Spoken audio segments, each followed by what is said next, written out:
నమస్తే, welcome to story board. 5 రాష్ట్రాల ఎన్నికలు అన్ని పార్టీలకు కీలకమే. జాతీయ పార్టీలు వీటిని సెమీఫైనల్ గా భావిస్తున్నాయి. ప్రాంతీయ పార్టీలు సత్తా చాటాలని ఆరాటపడుతున్నాయి. మెజార్టీ రాష్ట్రాల్లో గెలవాలని బీజేపీ, కాంగ్రెస్ వ్యూహాలు రచిస్తున్నాయి. ఇండియా కూటమికి 5 రాష్ట్రాల ఎన్నికలు అగ్ని పరీక్షగా మారాయి. 5 రాష్ట్రాల ఎన్నికల్లో గెలిచేదెవరు? ఈ ఎన్నికల ఫలితాలతో జాతీయ సమీకరణాలు మారతాయా? 5 రాష్ట్రాల ఎన్నికల్లో కాంగ్రెస్, బీజేపీ మధ్య హోరాహోరీ పోరు ఉండనుంది. ముఖ్యంగా ఉత్తరాది 3 రాష్ట్రాల్లో కూడా సత్తా చాటాలని ఆ రెండు పార్టీలు ఉవ్విళ్లూరుతున్నాయి. లోక్సభ ఎన్నికల ముందు ఈ ఎన్నికల్లో సత్తా చాటాలని వ్యూహరచన చేస్తున్నాయి. 5 రాష్ట్రాల ఎన్నికల హడావిడి తారాస్థాయికి చేరింది. 2024 లోక్సభ ఎన్నికలకు సెమీఫైనల్గా నిలవనున్న ఈ అసెంబ్లీ సమరాన్ని పార్టీలన్నీ సీరియస్గా తీసుకున్నాయి. ముఖ్యంగా కాంగ్రెస్కు ఇది నిజంగా అగ్ని పరీక్షే. తెలంగాణ, ఛత్తీస్గఢ్, రాజస్థాన్, మధ్యప్రదేశ్, మిజోరాంలో నవంబర్ 7 నుంచి 30 వరకు ఎన్నికలు జరగనున్నాయి. సాధారణంగా ఏడాది లోపల జనరల్ లోక్సభ ఎలక్షన్స్ ఉండగా ఏ ఎన్నికలు జరిగినా వాటిని సెమీఫైనల్స్గా పిలుస్తుంటారు. సో ఇప్పుడు నవంబర్లో ఎలక్షన్స్, మార్చ్, ఏప్రిల్లోకి జనరల్ ఎలక్షన్, లోక్సభ ఎలక్షన్సే వచ్చే అవకాశం కనబడుతుంది. ఇంకొద్దిగా ముందుకొచ్చి ఫిబ్రవరిలో జరిగిన ఆశ్చర్యపడాల్సిన అవసరం లేదు అంటారు. వీటిల్లో ఛత్తీస్గఢ్, రాజస్థాన్లో కాంగ్రెస్ పార్టీ అధికారంలో ఉంది. 2018 మధ్యప్రదేశ్ ఎన్నికల్లో మెజారిటీ ఉండి ప్రభుత్వాన్ని స్థాపించినప్పటికీ తిరుగుబాటు జ్వాలలతో దాన్ని కాపాడుకోలేక అధికారాన్ని బీజేపీకి అప్పగించింది. రాజస్థాన్లో కాంగ్రెస్కు బీజేపీతో పోరు హోరాహోరీగా ఉండే అవకాశం ఉంది. ఇందుకు ప్రధాన కారణం కాంగ్రెస్లోని అంతర్గత యుద్ధం. 2018 రాజస్థాన్ ఎన్నికల్లో గెలవడమే ఆలస్యం. CM Ashok Gehlot, deputy CM Sachin పైలట్ల మధ్య తీవ్రమైన విభేదాలు మొదలయ్యాయి. నిన్న మొన్నటి వరకు కూడా ఈ వ్యవహారం తరచూ వార్తలకెక్కేది. ఒకానొక దశలో మధ్యప్రదేశ్లో జ్యోతిరాదిత్య సింధియా చేసినట్టు సచిన్ పైలట్ కూడా తిరుగుబాటు ప్రకటిస్తారనే వాదన వినిపించింది. ప్రభుత్వం దాదాపుగా కూలిపోయే పరిస్థితి కూడా ఏర్పడింది. కానీ వెంటనే స్పందించిన హైకమాండ్ సచిన్ పైలట్ను బుజ్జగించింది. అయినప్పటికీ పార్టీపై ఆయన ఒకంత అసంతృప్తితోనే ఉన్నట్టు తెలుస్తోంది. అయితే ఇక్కడ బీజేపీలో కూడా అంతర్గత విభేదాలు కనిపిస్తుండడం కాంగ్రెస్కు కలిసి వచ్చే విషయం. కమల దళంలో సీనియర్ లెవెల్ నేతలకు పడటం లేదని వార్తలు జోరుగా వినిపిస్తున్నాయి. ఏది ఏమైనా ఎన్నికలొచ్చేసరికి ఏమీ జరగనట్టు పార్టీలో నేతలందరూ బయటకు నవ్వుతూ కనిపిస్తున్నారు. గత కొన్ని నెలలుగా రాజస్థాన్లో నేరాలు అత్యంత ఆందోళనకర స్థాయికి చేరాయి. అత్యాచారాలు, హత్యలు, కిడ్నాప్లు నిత్యం వార్తల్లో నిలుస్తున్నాయి. చాలాసార్లు ఇవి గెహ్లట్ ప్రభుత్వాన్ని ఉక్కిరిబిక్కిరి చేశాయి. వీటి ప్రభావం ఎన్నికలపై ఎంత ఉంటుందనేది చూడాలి. ఛత్తీస్గఢ్లో కాంగ్రెస్కు పైచేయి ఉన్నట్టు కనిపిస్తోంది. రాష్ట్రంలో మరోసారి కాంగ్రెస్ పార్టీ ప్రభుత్వంలోకి వస్తుందని అంచనాలున్నాయి. సీఎం భూపేష్ బఘేల్ తీసుకొచ్చిన ప్రభుత్వ పథకాలు క్లిక్ అయినట్టు రాజకీయ నిపుణులు అభిప్రాయపడుతున్నారు. మధ్యప్రదేశ్లో బీజేపీపై కాస్త అసంతృప్తి ఉన్నట్టు కనిపిస్తోంది. సీఎం శివరాజ్ సింగ్ చౌహాన్ పనితీరుపై అధిష్టానం సంతృప్తిగా లేదని, ఈసారి గెలిస్తే ఆయన్ని పక్కన పెట్టే అవకాశం ఉందని వార్తలు జోరుగా సాగుతున్నాయి. ఇది కాంగ్రెస్కు ఒకంత కలిసి వచ్చే విషయం. కాంగ్రెస్ కూడా గెలుపు కోసం తీవ్రంగా కృషి చేస్తోంది. 2018 ఎన్నికలతో పోల్చుకుంటే తెలంగాణలో ఈసారి కాంగ్రెస్ పుంజుకుందనే చెప్పాలి. బీఆర్ఎస్పై ఆ పార్టీ గట్టిగానే పోరాటం చేస్తోంది. వాస్తవానికి ఇక్కడ బీజేపీ బలంగా మారుతుందని అందరూ భావించినా కమల దళం ఇక్కడ కాస్త వెనకడుగు వేసింది. ఫలితంగా బీఆర్ఎస్తో కాంగ్రెస్ పోరాటం మరింత తీవ్రతరం చేసింది. మిజోరంలోనూ పాగా వేయాలని కాంగ్రెస్ భావిస్తోంది. అక్కడి ప్రజలను ఆకట్టుకోవాలని తెగ ప్రయత్నాలు చేస్తోంది. 5 రాష్ట్రాల ఎన్నికల తరుణంలో కాంగ్రెస్ పార్టీ ప్రజలను ఆకట్టుకునే విధంగా హామీలిస్తోంది. కర్ణాటకలో సాధించిన భారీ విజయంతో నూతన ఉత్సాహంతో ఉన్న కాంగ్రెస్ అదే తరహాలో ఇతర రాష్ట్రాలపైన ప్రభావం చూపించాలని ప్రణాళికలు రచిస్తోంది. బీహార్లో నితీష్ కుమార్ ప్రభుత్వం చేపట్టిన కుల గణన ఇప్పుడు దేశవ్యాప్తంగా చర్చనీయాంశంగా మారింది. దేశవ్యాప్తంగా కులగణన చేపట్టాలని డిమాండ్లు వెల్లువెత్తుతున్నాయి. అయితే దీనికి కేంద్రంలోని బీజేపీ సానుకూలంగా లేదని వార్తలు వినిపిస్తున్నాయి. దీన్ని క్యాష్ చేసుకోవాలని భావిస్తున్న కాంగ్రెస్ కులగణన అంశాన్ని తీవ్రస్థాయిలో లేవనెత్తుతోంది. అన్ని కాంగ్రెస్ పాలిత రాష్ట్రాల్లో కులగణన చేపడతామని ఆ పార్టీ నేతలు హామీలిస్తున్నారు. కులగణన అనేది పేదలకు ఓ శక్తివంతమైన ఆయుధం అని రాహుల్ గాంధీ కూడా అభిప్రాయపడ్డారు. 5 రాష్ట్రాల ఎన్నికలనే కాదు, లోక్సభ ఎన్నికల్లో కూడా ఈ కులగణన అంశం తమకు సానుకూలంగా మారుతుందని కాంగ్రెస్ పార్టీ భావిస్తోంది. 2024 సార్వత్రిక సమరంలో బీజేపీని ఓడించాలని దేశంలోని దాదాపు అన్ని విపక్ష పార్టీలు ఏకమయ్యాయి. రానున్న అసెంబ్లీ ఎన్నికలు ఇండియా బృందానికి చాలా కీలకం. మరీ ముఖ్యంగా ఆయా రాష్ట్రాల్లో కాంగ్రెస్ ప్రదర్శన బలంగా ఉంటే ఇండియా బ్లాక్లో శక్తివంతమైన భాగంగా ఎదిగే అవకాశం ఉంటుంది. లోక్సభ ఎన్నికల్లో సీటు షేరింగ్పై మరింత పట్టు సాధించొచ్చు. ఈ 5 రాష్ట్రాలను కలుపుకుంటే 83 లోక్సభ సీట్లు ఉన్నాయి. 2018లో రాజస్థాన్, ఛత్తీస్గఢ్, మధ్యప్రదేశ్ ఎన్నికల్లో విజయం సాధించిన 2019 సార్వత్రిక సమరంలో కాంగ్రెస్ పార్టీ డీలా పడింది. ఈసారి అలా జరగకూడదని ప్రజలను ఆకర్షించే పనిలో పడింది. ఇండియా కూటమి అనే కాంగ్రెస్ పార్టీ చుట్టూరా పూర్వం యూపీఏ ఇండియా కూటమిగా తయారవ్వక వాళ్ళకి చెప్పుకుని ముందరకెళ్ళటానికి కర్ణాటక ఎలక్షన్ గెలిచాం విశేషంగా, అలాగే హిమాచల్లో గెలిచాం, బీజేపీని ఓడించాం. ఇప్పుడు ఈ 5 రాష్ట్రాల్లో కూడా మాదే విజయం, మేమందరం కలిసి పనిచేస్తున్నాం చెప్పుకోవటానికి మాత్రం చాలా ముఖ్యమైపోయింది.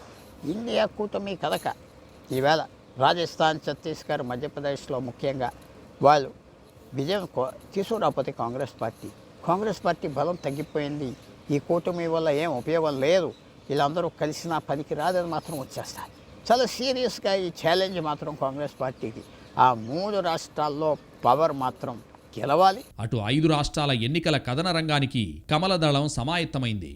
తెలంగాణతో పాటు మధ్యప్రదేశ్, ఛత్తీస్గఢ్, రాజస్థాన్లకు జరగనున్న అసెంబ్లీ ఎన్నికలను బీజేపీ అధినాయకత్వం ప్రతిష్టాత్మకంగా తీసుకుంది. వీలైనన్ని ఎక్కువ రాష్ట్రాల్లో విజయం సాధించడానికి తీవ్రంగా ప్రయత్నిస్తోంది.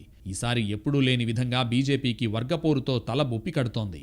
ఈ సమస్యతోటే తొలిసారి సీఎం అభ్యర్థుల్ని ప్రకటించకుండా రంగంలోకి దిగుతోంది కమలం పార్టీ. అయితే స్థానిక నేతల్ని డమ్మీల్ని చేసి కేవలం ప్రధాని మోడీ ఇమేజ్తోనే ఎన్నికలు గెలుస్తారా లేదా అనేది తేలాల్సిన విషయం. ఈ ప్రయోగం గుజరాత్లో సక్సెస్ అయినా కర్ణాటకలో వికటించింది. ఇక్కడ రాజస్థాన్, మధ్యప్రదేశ్ బీజేపీకి సంప్రదాయంగా బలం ఉన్న రాష్ట్రాలు. ఇక్కడ సీనియర్ల మధ్య అంతర్గత పోరు ఎన్నికల్లో పుట్టి ముంచుతుందనే అనుమానాలున్నాయి. మరి అంతర్గత సమస్యల్ని బీజేపీ ఎంతవరకు అధిగమిస్తుందనేది ఆ పార్టీ విజయావకాశాల్ని డిసైడ్ చేయనుంది. ఎన్నికలు జరిగే 5 రాష్ట్రాల్లో రాజస్థాన్, మధ్యప్రదేశ్ పెద్ద రాష్ట్రాలు. 2 చోట్ల ప్రభుత్వ వ్యతిరేకత ఉందనే అంచనాలు ఉన్నాయి. రాజస్థాన్లో బీజేపీ అధికార మార్పు సాంప్రదాయాన్ని నమ్ముకుంటోంది. మధ్యప్రదేశ్లో కాంగ్రెస్, కర్ణాటక ఫలితాలు రిపీట్ అవుతాయనే ఆశలు పెట్టుకుంది. రాజస్థాన్లో శాసనసభ ఎన్నికలు త్వరలో జరగనున్నాయి. రెండోసారి అధికారంలోకి రావాలని ముఖ్యమంత్రి అశోక్ గెహ్లట్ నేతృత్వంలోని కాంగ్రెస్ ప్రయత్నాలు సాగిస్తుంటే ఆయన్ను గద్దెదించడమే లక్ష్యంగా బీజేపీ వ్యూహాలు రచిస్తోంది. 2003 తర్వాత ఏ ప్రభుత్వాన్ని వరుసగా గెలిపించని రాజస్థానీలు ఈసారి తమ కోటలో ఎవరికి పట్టం గడతారో అని దేశం ఉత్కంఠగా ఎదురుచూస్తోంది. రాజస్థాన్లో ప్రభుత్వ మార్పు సంప్రదాయం బీజేపీకి కలిసి వచ్చే అంశమే. అయినా ఈసారి నాకు, వచ్చేసారి నీకు అని వాటాలు పంచుకునేంత అనుకూల పరిస్థితులు ఇప్పుడు రాజస్థాన్లో లేవు. 1999-2003 కాలంలో అశోక్ గెహ్లట్ ముఖ్యమంత్రిగా ఉన్నప్పుడే ఈ ప్రభుత్వ మార్పు సంప్రదాయం ప్రారంభమైంది. ఇప్పుడు తానే ఈ సంప్రదాయాన్ని బ్రేక్ చేయాలనే పట్టుదలతో ఉన్నారాయన. దీంతో బీజేపీ, కాంగ్రెస్ మధ్య ఉత్కంఠ పోరుకు తలుపులు తెరుచుకున్నాయి. గెహ్లట్ ప్రభుత్వాన్ని గద్దెదించడానికి బీజేపీ 2 వ్యూహాలను తెరపైకి తీసుకొచ్చింది. మొదటిది గెహ్లట్ ప్రభుత్వంపై తీవ్ర అవినీతి ఆరోపణలు చేయడం. పేపర్ లీకేజ్ కుంభకోణంతో పాటు నిరుద్యోగం, మహిళలు, దళితులపై దాడులు పెరిగాయంటూ గెహ్లట్పై బీజేపీ నాయకులు తీవ్ర ఆరోపణలు చేస్తున్నారు. కాంగ్రెస్ నాయకుల అవినీతిని బయటపెట్టడానికి కేంద్ర ప్రభుత్వం ఈడీతో దాడులు కూడా చేయిస్తోంది. ఈ సెప్టెంబర్లో జల్ జీవన్ మిషన్, ఐటీ శాఖల అధికారులపై, కాంట్రాక్టర్లపై దాడులు చేసి 15 కేజీల బంగారాన్ని ఈడీ స్వాధీనం చేసుకుంది. కానీ ఈ అవినీతి ఘటనలను క్షేత్రస్థాయిలో ప్రజల్లోకి తీసుకెళ్లడంలో బీజేపీ విఫలమైంది. రాష్ట్ర నాయకత్వ నిర్మాణ లోపానికి అదొక నిదర్శనం. ఇప్పటివరకు ముఖ్యమంత్రి అభ్యర్థిని బీజేపీ హైకమాండ్ ఖరారు చేయలేదు. ప్రధానమంత్రి మోడీ ఆకర్షణపైనే బీజేపీ ఆశలు పెట్టుకుంది. మంది ఎక్కువైతే మజ్జిగ పల్చనైనట్లు రాష్ట్ర బీజేపీలో ప్రధాన నాయకుల సంఖ్య ఎక్కువ కావడంతో ఎవరిని సంప్రదించాలో తెలియక పార్టీ క్యాడర్ గందరగోళంలో ఉంది. దీనికి భిన్నంగా గెహ్లట్ తనదైన శైలిలో ప్రచారంలో దూసుకెళ్తున్నారు. గెహ్లట్ ప్రభుత్వంపై ప్రజల్లో వ్యతిరేకత ఉంది. అయితే ఆయన పథకాలు ప్రజాదరణ పొందాయి. తమ సంక్షేమ పథకాలనే ఆయన పెద్ద ఎత్తున ప్రచారం చేస్తున్నారు. ఉచితాలతో ఆర్థిక నష్టమని వ్యతిరేకిస్తున్న బీజేపీ గెహ్లట్ పథకాలకు ప్రత్యామ్నాయం ఏమిటో చెప్పలేకపోతోంది.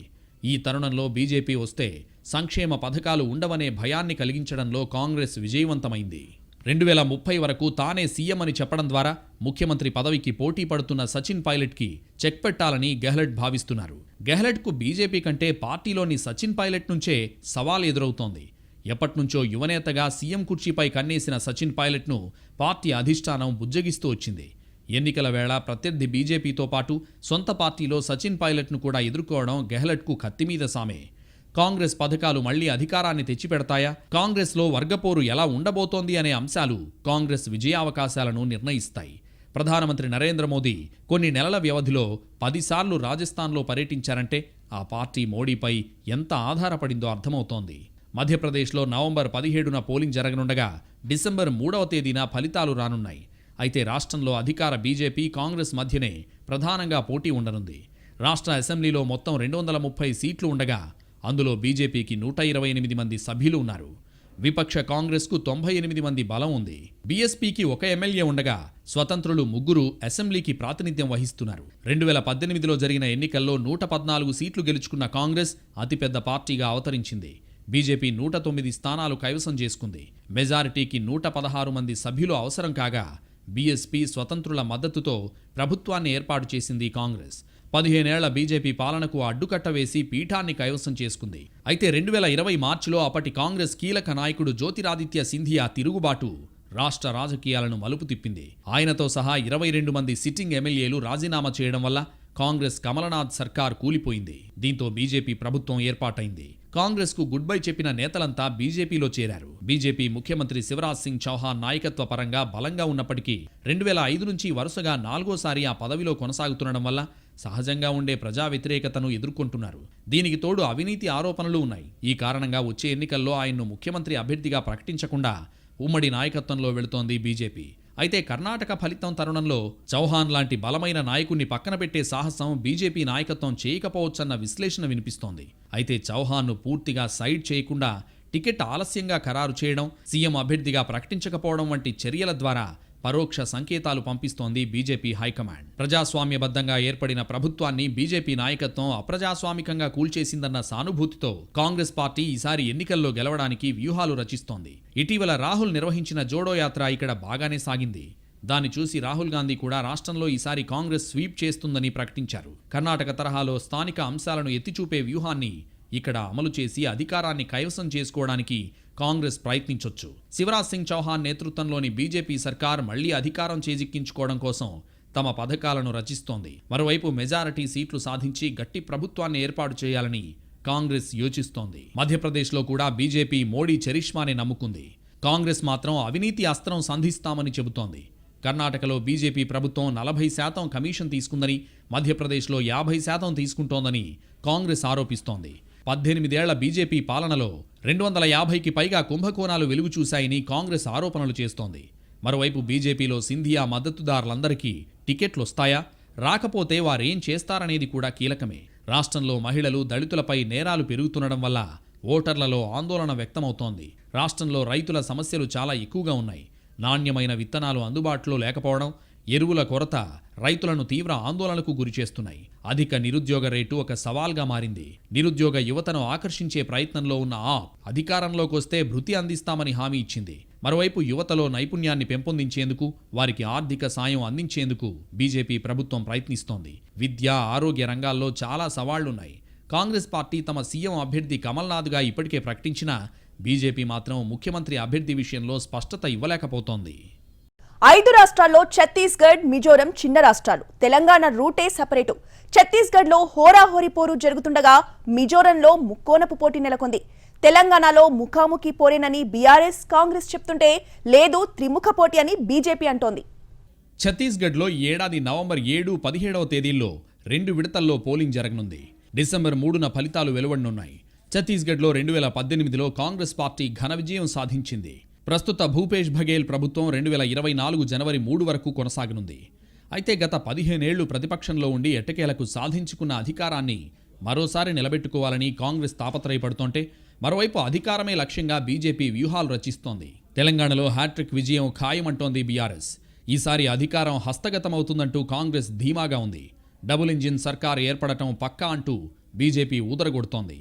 కాంగ్రెస్ తమకు పోటీనే కాదంటూ తమను ఢీకొట్టే సత్తా బీజేపీకి లేదని బీఆర్ఎస్ చెబుతున్నప్పటికీ అదంతా పైపైకేనని రాజకీయ వర్గాలు విశ్లేషిస్తున్నాయి. కాంగ్రెస్ నుంచి గట్టి పోటీ ఉంటుందని గ్రహించిన బీఆర్ఎస్ అందుకు అనుగుణంగా వ్యూహాలు మార్చుకుంటోంది. వీలైనన్ని తాయిలాలతో ఓటర్లను ప్రసన్నం చేసుకోవడంపై ఆ పార్టీ ఫుల్ ఫోకస్ పెట్టింది. ఉన్నపళంగా ఆర్టీసీ ఉద్యోగుల విలీనం, రుణమాఫీ, ఇండ్ల పంపిణీతో పాటు ఈ మధ్య చాలా కార్యక్రమాలు ఈ కోవ కిందికే వస్తాయి. దీంతో పాటు మేనిఫెస్టోలోనూ సంక్షేమ మంత్రం జపించింది బీఆర్ఎస్.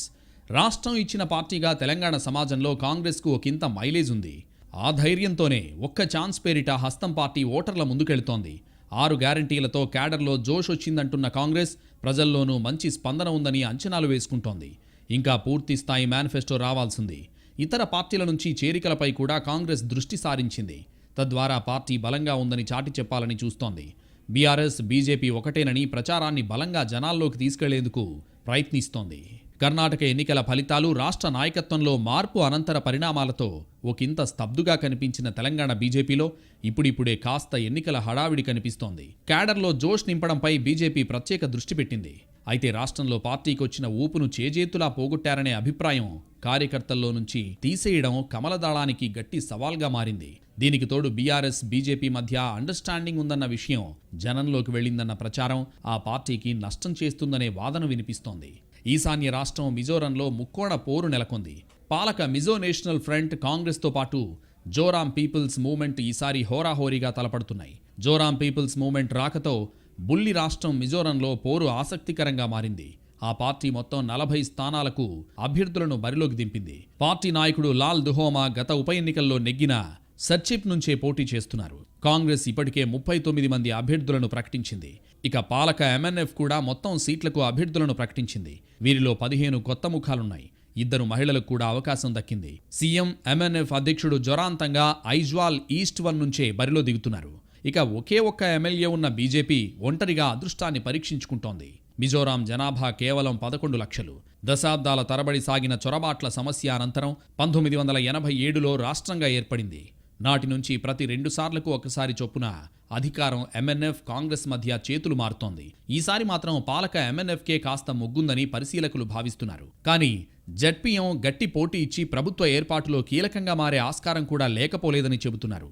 సరిగ్గా 2018 అసెంబ్లీ ఎన్నికల ముందు 6-7 పార్టీల కూటమిగా పుట్టుకొచ్చిన జెడ్పీఎం ఆ తర్వాత ఒకే పార్టీగా రూపుమార్చుకుంది. పట్టణ ప్రాంతాల్లో చూస్తుండగానే పట్టు సాధించింది. ఈసారి రాష్ట్ర వ్యాప్తంగా సత్తా చాటాలని భావిస్తోంది. మిజోరాం జనాభాలో క్రైస్తవులే మెజారిటీ. వారి మనోగతంతో పాటు మయన్మార్ శరణార్థుల అంశం కూడా ఈసారి నిర్ణాయకంగా మారొచ్చని భావిస్తున్నారు. మణిపూర్ గొడవల ప్రభావం కూడా ఖచ్చితంగా ఉంటుందని అంచనా. రాష్ట్రంలో నవంబర్ 7న పోలింగ్ జరగనుంది. ఫలితాలు డిసెంబర్ 3న వెల్లడవుతాయి. 2018 అసెంబ్లీ ఎన్నికల్లో కాంగ్రెస్, ఎంఎన్ఎఫ్ అన్ని స్థానాల్లోనూ పోటీ చేయగా బీజేపీ 39 స్థానాల్లో బరిలో దిగింది. ఎంఎన్ఎఫ్ 26, కాంగ్రెస్ 5 సీట్లు గెలవగా బీజేపీ 1 స్థానంతో సరిపెట్టుకుంది. స్వతంత్రులుగా బరిలో దిగిన జెడ్పీఎం అభ్యర్థులు 8 సీట్లలో నెగ్గారు. కేంద్రంలోని పాలక ఎన్డీఏ కూటమిలో భాగస్వామిగా ఉన్న ఎంఎన్ఎఫ్ మిజోరంలో బీజేపీతో జట్టు కట్టకుండా విడిగానే పోటీ చేసింది. మిజోరాం అసెంబ్లీ ఎన్నికల్లో తమ పార్టీ మిజో నేషనల్ ఫ్రంట్ తిరిగి అధికారంలోకి వస్తుందని ఆ రాష్ట్ర ముఖ్యమంత్రి జొరాంతంగా ధీమా వ్యక్తం చేశారు. మొత్తం 40 అసెంబ్లీ స్థానాల్లో తమ పార్టీ 25 నుంచి 35 సీట్లు గెలుచుకుంటుందని చెప్పారు. 2023 ఎన్నికల్లో కూడా గెలిచి వరుసగా రెండోసారి అధికారం చేపట్టాలని ఎంఎన్ఎఫ్ పట్టుదలగా ఉంది. మిజో శాంతి ఒప్పందంపై అప్పటి ప్రధానమంత్రి రాజీవ్ గాంధీ సంతకం చేసిన తర్వాత 1987లో మిజోరాం రాష్ట్రం ఏర్పడింది. అప్పట్నుంచి 3 సార్లు ఎంఎన్ఎఫ్ అధికారం చేపట్టింది. 2018 అసెంబ్లీ ఎన్నికల్లో ఎంఎన్ఎఫ్ 26 సీట్లు గెలుచుకుని అధికారంలోకి వచ్చింది. కాంగ్రెస్ 5 సీట్లు, బీజేపీ 1 సీటు గెలుచుకుంది. జేపీఎం 8 సీట్లతో రెండో స్థానంలో నిలిచింది. ఈశాన్య రాష్ట్రం మిజోరంలో ఎన్నికల రాజకీయాలు జోరుగా సాగుతున్నాయి. వచ్చే నెలలో ఎన్నికలకు సిద్ధమవుతున్న మిజోరంలో హంగ్ అసెంబ్లీ ఏర్పడే అవకాశం ఉందన్న సర్వే రిపోర్ట్లు అన్ని పార్టీల్ని అప్రమత్తం చేశాయి. దీంతో ఇక్కడ ప్రతి సీట్లోనూ గెలుపే లక్ష్యంగా పార్టీలు పావులు కదుపుతున్నాయి. ఈ క్రమంలోనే అధికార ఎంఎన్ఎఫ్ అసెంబ్లీ స్పీకర్ లాల్రిన్లియానా సైలోకు మరోసారి టికెట్ నిరాకరించింది. స్పీకర్ పదవికి రాజీనామా సమర్పించిన ఆయన మిజో నేషనల్ ఫ్రంట్ ఎంఎన్ఎఫ్ కూడా గుడ్ బై చెప్పేశారు. తన పదవితో పాటు సభా సభ్యత్వానికి రాజీనామా చేసి బీజేపీలో చేరబోతున్నట్లు ప్రకటించారు. 5 రాష్ట్రాల ఎన్నికలు చాలా సంక్లిష్టంగా ఉండబోతున్నాయి. ఒక్కో రాష్ట్రంలో ఒక్కో వ్యూహం అవసరం కనిపిస్తోంది. జాతీయ పార్టీలైనా, ప్రాంతీయ పార్టీలైనా ఓటర్ల మనసు గెలవడం అంత తేలిగ్గా కనిపించడం లేదు. లోక్సభకు ఈ ఎన్నికలు సెమీఫైనల్ అనే సీరియస్నెస్ ఓటర్లలోకి వెళితే అప్పుడు సమీకరణాలు ఒక్కసారిగా మారినా ఆశ్చర్యపోనక్కర్లేదనే అంచనాలున్నాయి. మరి 5 రాష్ట్రాల ఎన్నికలు ఏ పార్టీకి ఊపునిస్తాయి, ఏ పార్టీని డీలా పడేలా చేస్తాయనేది చూడాల్సి ఉంది.